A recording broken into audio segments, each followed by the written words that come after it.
नमस्कार। मैं सावित्री यादव आप सभी का एएसके क्राइम कथा में स्वागत करती हूँ। उम्मीद है हमारे एएसके क्राइम कथा की सारी फैमिली अच्छी होगी, अपना ख्याल रख रही।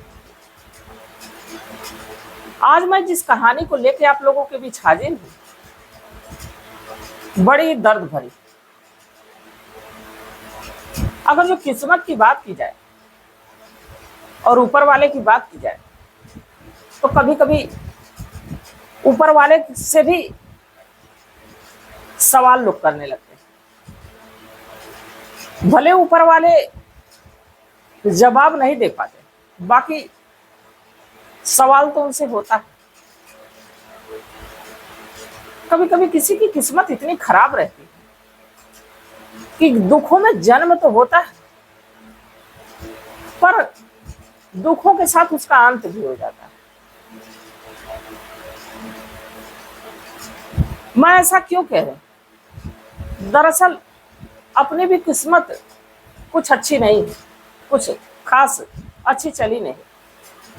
दुखों के साथ जिंदगी की शुरुआत हुई और अभी तक वो कहानी लगी हुई और ना जाने कब इसका अंत होगा। कभी अपनी आप बीती भी आप लोगों को सुनाऊंगी। आज की कहानी जो कुछ ऐसी ही। एक लड़की का जन्म दुखों के साथ तो होता है, दुखों में होता है, पर जैसे जैसे समय गुजरता है वो लड़की जवान होती और एक दिन कुछ ऐसा होता है जिससे कि एक सवालिया निशान खड़ा हो जाता है कि ऊपर वाले भी रहम नहीं। तो आज की कहानी बड़ी ही दर्द भरी, इसको पूरा गौर से आप लोग पूरा सुनिएगा। कहाँ की है, किसकी है।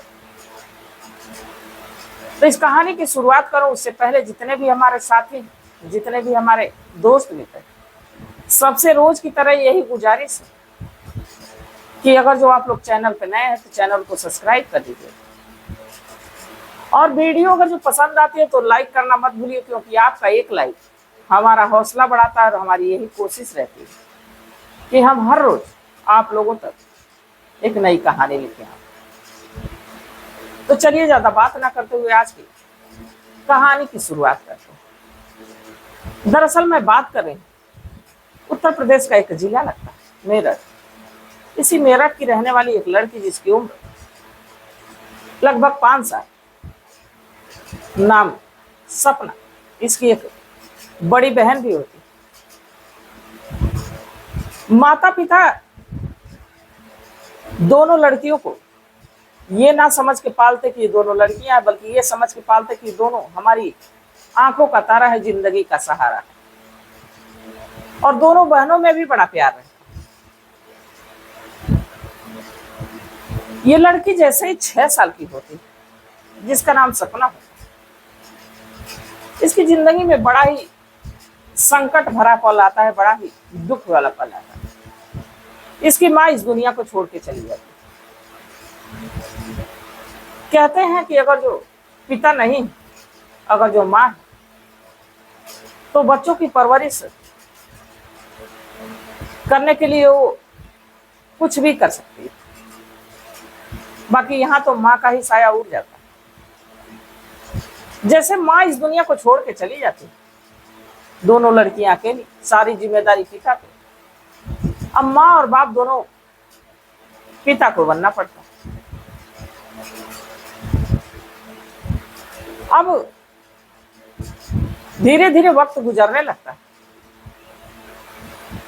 और ये लड़की लगभग 10 साल की हो जाती है, जिसका नाम सपना है। और इसकी बड़ी बहन ममता, जिसकी उम्र लगभग 13 से 14 साल। तभी इनके जीवन में एक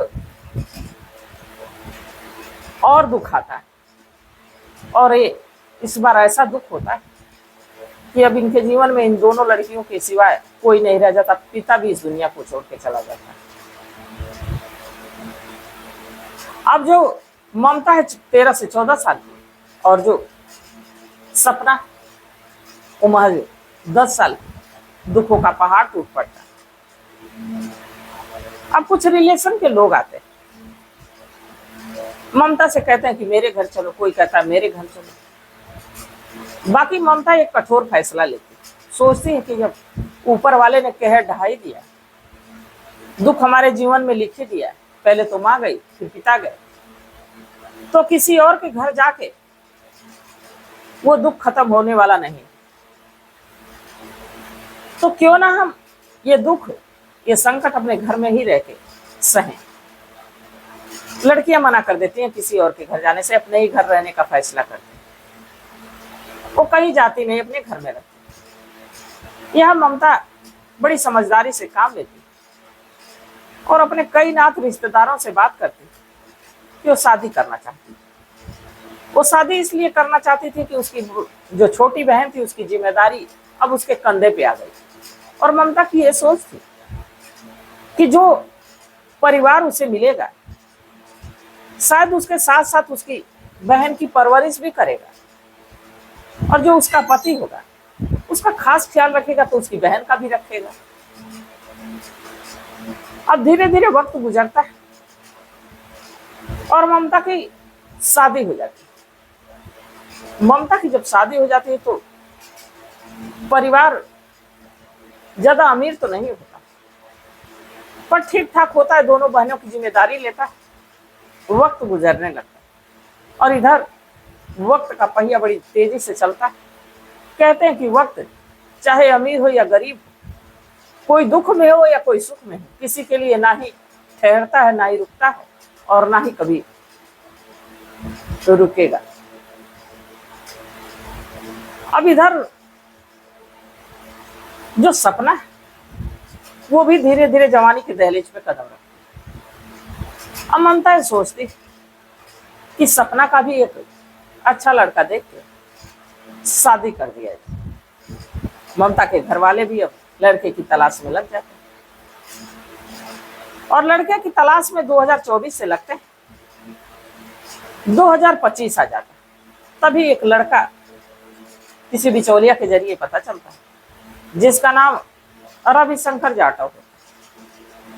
सपना के लिए रविशंकर जाटव को पसंद किया जाता है और इनकी शादी कर दी जाती है 2024 के दिसंबर में। ये जो सपना है दुल्हन बन के अपने ससुराल जाती है, रविशंकर जाटव के घर जाती, वक्त गुजरता और जैसे ही 1 महीने का वक्त गुजरता है 2025 जनवरी का महीना, पता चलता है कि जो सपना है वो प्रेग्नेंट है। उसकी खबर उसके बहन को भी लगती। बहन बड़ी खुश है कि चलो कम से कम खुशखबरी एक मिली। हमारे जीवन में तो ऐसे दुख की खबर मिलती, आज इससे बड़ी खुशी कुछ और नहीं हो सकती। उसकी छोटी बहन जिसे शायद समझिए तो एक बड़ी बहन ही पाल पोस के बड़ा की, बहन खुश होती। बाकी जो रविशंकर जाटव उसके परिवार में ज्यादा लोग खुश नहीं होते, नॉर्मल। और जो खास करके रविशंकर जाटव, इस पे उसका कुछ रिएक्ट नहीं होता कि वो खुश है या नाराज है। बाकी अक्सर ये प्रेगनेंसी वाली जब बात सामने आती है तो रविशंकर जाटव सपना से बात बात पे तंज कसता, झगड़ा करता। अब झगड़ा रोज का हो जाता, आए दिन का हो जाता। सपना ये बात अपनी बहन ममता से बताती। ममता कहती है कि देखो तुम प्रेग्नेंट हो, क्यों ना तुम मेरे घर आ जा रही, हो सके बच्चा जब इस दुनिया में आ जाए तो ये सारी समस्या खत्म हो जाए। क्योंकि बच्चे अगर जो साथ रहते तो छोटे मोटे झगड़े निपट जाते। अब जो ये सपना अपनी बहन ममता के घर फरवरी के महीने में आ जाती है। जब फरवरी के महीने में अपने बहन के घर आ जाती है तो कुछ खास अब मानने मनाने वाली बात भी नहीं होती। इधर सपना के ससुराल वाले कभी सपना को ले जाने की बात भी नहीं करते, नॉर्मली चलता रहता। और जहां रविशंकर जाटव की बात करें तो भी कभी आया नहीं अपनी पत्नी से मिलने के लिए। पेट में बच्चा, लगभग 8 महीने का समय गुजर जाता है। आ जाता है अगस्त का महीना, 2025 अगस्त का महीना। एक दिन रविशंकर जाटव अचानक से अपनी पत्नी से मिलने पहुंचता है सपना से। बहन के ससुराल वाले बड़े खुश कि चलो, लग रहा है कि इसे अपनी पत्नी की कमी खली है, इसलिए उससे मिलने आए। आओ भगत करते। रात होती। रात को वो जो रविशंकर जाटव खाना पीना खाने के बाद, अब इस बीच 11-12 बज जाते हैं, क्योंकि एक नया रिश्तेदार घर पहली बार आया। खाने पीने बातचीत करने में वक्त गुजर जाता। अपनी पत्नी के कमरे में जाता है। और घर ज्यादा बड़ा नहीं होता, इसलिए घर में अगर जो कुछ बोलो तेज से तो बाहर तक आवाज आ जाती। जब रविशंकर जाटव जाता है अपनी पत्नी सपना के पास, तो कहता है आंख बंद करो। उसकी दीदी के कानों में ये आवाज जा रही थी, यानी ममता के कानों में। ममता उस कमरे से ठीक बाहर ही उसकी चारपाई लगी हुई थी। वो जब ऐसा कहता है तो सपना बड़ा हंसती हुई कहती है कि क्या बात, आंख बंद करने की बात कर रहे हो, कोई सरप्राइज तो नहीं? कहता है आंख बंद करो। सपना आंख बंद कर देती। इसके बाद जो रविशंकर जाटव उसके गले में कुछ चेन जैसा डालता है। सपना मुस्कुराते हुए कहती है कि वाह, आए भले 7-8 महीने बाद, बाकी इतना सुंदर गिफ्ट लेके आया। वो कहता है कि हाँ, आंख बंद किए। अभी सपना आंख बंद की, इधर बहन उसकी सोच रही है कि चलो, अब लग रहा है कि इन दोनों का झगड़ा समाप्त हो गया। अब ये दोनों एक दूसरे के साथ खुशहाल रहेंगे। इनके जीवन में जैसे बच्चा आएगा, खुशनी दुगनी हो जाएगी। अब कुछ ही देर के बाद सपना के चीखने की आवाज बाहर आ जाती है। बहन चारपाई से उठ के बैठ जाती कि ये कैसी आवाज। उसे समझ में कुछ आता नहीं, अपने पति को जगाती। अब धीरे धीरे ममता के सारे घर वाले जान जाते हैं, क्योंकि उस सपना की आवाज बार बार कमरे से बाहर आ रही थी।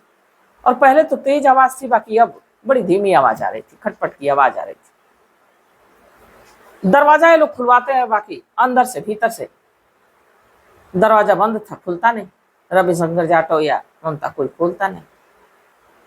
दरवाजा थोड़ा मजबूत रहता है, उसे तोड़ने की भी कोशिश होती है, बाकी अचानक से दरवाजा टूट नहीं पाता। तभी अब ये लोग सोचते हैं कि पुलिस को फोन किया जाए। आस पड़ोस के लोग भी जान जाते हैं। दरवाजा को लाक तोड़ने की कोशिश करते हैं, पर दरवाजा भी टूट नहीं पाता। और उस वक्त शायद किसी की दिमाग में ऐसा नहीं चल रहा था कि कुछ भीतर ऐसा हो सकता है। तभी कुछ देर के बाद कमरा बिल्कुल शांत हो जाता है, किसी की आवाज नहीं आ रही। और भीतर से ही रविशंकर जाटव जो है पुलिस को फोन करता है और कहता है कि आप लोग यहाँ आ जाओ, मैंने अपनी पत्नी को मार दिया। अब बताए गए पते पे अभी कहां तक ममता के घर वाले पुलिस को फोन करते, रविशंकर जाटव ही फोन कर दिया। पुलिस की एक टीम पहुंचती, लोगों से पूछती कि इस घर से फोन गया था। वहां भीड़ लगी हुई थी पहले से। पुलिस को समझ में आ जाता है कि यहाँ कोई घटना हुई। वो लोग पूछते कि फोन करने वाला रविशंकर जाटव, अपना नाम बताएं, कहाँ है? तो लोग ऊपर का इशारा करते हैं, यानी दूसरी मंजिल। पुलिस पहुंचती है, देखती है कि दरवाजा भीतर से बंद। दरवाजा नॉक करती है, खटखटाती है। पुलिस कहती है कि हम पुलिस वाले। दरवाजा खुलता है, और जब दरवाजा खुलता है तो जो मंजर था वो पुलिस भी अब देख नहीं पा रही थी, क्योंकि चारों तरफ खून ही खून फैला हुआ था। बेड पे सपना की लाश पड़ी हुई थी, खून में बिल्कुल सनी हुई। एक प्रेग्नेंट महिला, जिसका 8वां महीना चल रहा है, खून से सनी हुई लथपथ पड़ी। और रविशंकर जाटव वही बगल में लेटा हुआ है। पुलिस जब ये देखती तो पहले तो डेड बॉडी को कब्जे में लेती, पहले तो नब्जे टटोलती है, देखती है कि हो सके जिंदा हो, बाकी ऐसा कुछ था नहीं, क्योंकि रविशंकर जाटव धारदार हथियार से उसकी गर्दन को काट दिया था। अब पुलिस वाले डेड बॉडी को अपने कब्जे में लेते हैं, पोस्टमार्टम के लिए भेजते हैं और रविशंकर जाटव को अपने साथ ले जाते हैं। और जब उससे पूछते तो खास कुछ बताता तो नहीं, पर इतना बताता है दरअसल जब उसकी शादी होती इसके बाद वो खुश भी रहता है, सब कुछ अच्छा भी रहता है। बाकी जैसे ही सपना की प्रेग्नेंट होने की बात आती वो टेंशन में हो जाता है। उसे ये लगता है कि अभी तो हमारी शादी हुई है, तुरंत कैसे प्रेग्नेंट हो गई, लग रहा है बच्चा मेरा है नहीं। अब इसी बात को लेके, शक को लेके वो सपना से झगड़ा करने लगता है और इनका झगड़ा कुछ है बढ़ते ही जाता है। इसके बाद सपना दूसरे महीने में अपने बहन के घर आ जाता है, 7-8 महीने का वक्त गुजर जाता है। तभी इधर रविशंकर के कुछ दोस्त होते हैं जो उसे ताना मारते हैं कि तुम्हारी तो शादी ठीक नहीं चल पाई, तुम्हारी तो पत्नी ही शायद बच्चलन थी, तभी तो तुम उसे रख नहीं पाए। कहते हैं कि बड़े लोग इन सब बातों पे ज्यादा ध्यान नहीं देते हैं, पर मिडिल क्लास के लोग क्या कह रहे हैं इसको ज्यादा सुनते हैं। पहले अपने काम को नहीं देखते कि हमने जो किया है वो ठीक किया है या नहीं, बाकी दूसरे अगर जो कह देते तो उन्हें ही समझ में आता कि दूसरा कह रहा है तो सही ही कह रहा है। अब यही रविशंकर जाटव के साथ होता है।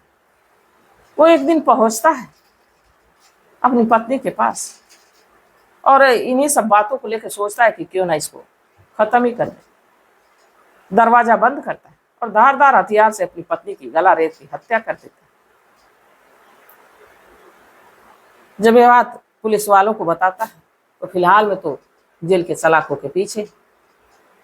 अब कानून तय करेगा कि उसको कौन सी सजा मिलेगी, पर यहाँ ऊपर वाले से कई सवाल। उसकी बहन जो ममता है वो मीडिया वालों के सामने, कई अपने आस पड़ोस के लोगों के सामने, अपने नाते रिश्तेदार के सामने यही सवाल ऊपर वाले से कि ऊपर वाले को हमारे दुखों पे रहम नहीं आया। हम लोग छोटे थे तो माँ चली गई, पिता चले गए, किसी तरह जिंदगी का गुजर बसर हमने किया, पर ऊपर वाले को देख नहीं गया और इस हाल में हमारी बहन भी इस दुनिया को छोड़ के चली गई। तो ये तमाम चीजें, किसी किसी का जन्म, किसी की किस्मत इतनी खराब होती कि दुखों के साथ जन्म होता है और दुखों के साथ अंत भी हो जाता है, जैसा कि इस लड़की सपना का। तो इस कहानी को सुनाने का मेरा उद्देश्य ये नहीं था कि किसी की भावनाओं को ठेस पहुंचाया जाए, किसी को आहत किया जाए, बल्कि बस इसलिए कि लोगों को जागरूक किया जाए, लोगों को सचेत किया जाए। तो इस घटनाक्रम पे आप लोग क्या सोचते हैं, आप लोगों की सलाह क्या है, कमेंट सेक्शन में जरूर बताइएगा, क्योंकि आपके मशवरे का हमें बेसब्री से इंतजार रहता। तो तब तक आप लोग अपना ख्याल रखें, अपने परिवार का ख्याल रखें, बाल बच्चों का ख्याल रखें। मिलते हैं कल एक नई वीडियो के साथ, तब तक जय हिंद, जय भारत।